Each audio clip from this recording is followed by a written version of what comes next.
Hey folks, Sean here, and today what I want to talk to you about is how to be thinking about growing and scaling your B2B SaaS operation as your product continues to go deeper into product market fit.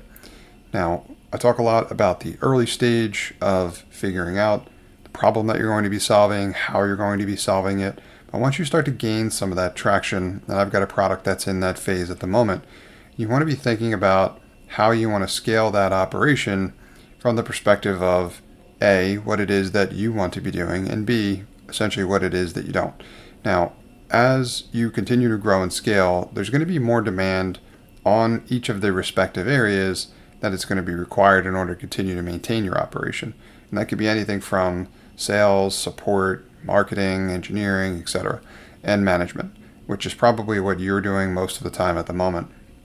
Now, you may have one or more team members already helping you, but if you are trying to figure out at what point you should be adding more, a good way to be thinking about that is as you start to feel like you're unable to continue to do more working on the business versus working in the business, then you want to try to reset that balance. So if you're doing a lot more of the busy work, but it isn't as much from a strategic perspective and it's not moving the needle as in it's just maintaining, you're going to want to get yourself some of that time back. So look for and understand where the bottlenecks are in your internal process. Just like we do when we're looking for problems worth solving with our target market customers, we're trying to figure out where's their critical path, which one is the bottleneck. Repeat the same process for your own operation. Try to find out which of the steps or the roles that you're playing at the moment is consuming a significant portion of your time, especially if it's something that you don't necessarily want to do or something that isn't particularly complicated or hard to do, and it's something you could probably get help for sooner rather than later. And I have a tendency to think about this in 3 different phases as well. From the bottom up, from anywhere from admin or administrative work at the first level, operations on the second, and then business development, sales, marketing, those types of things at the third.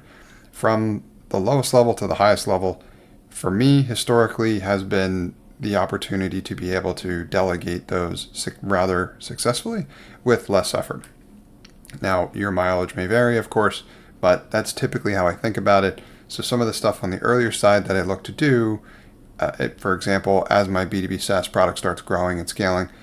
is if the support channel starts to become particularly active and I start to get quite a bit of messages or feedback, maybe about bugs, feature requests, whatever, as that starts to become something that I have essentially developed a routine or a process for, that I could train someone else up on managing for me,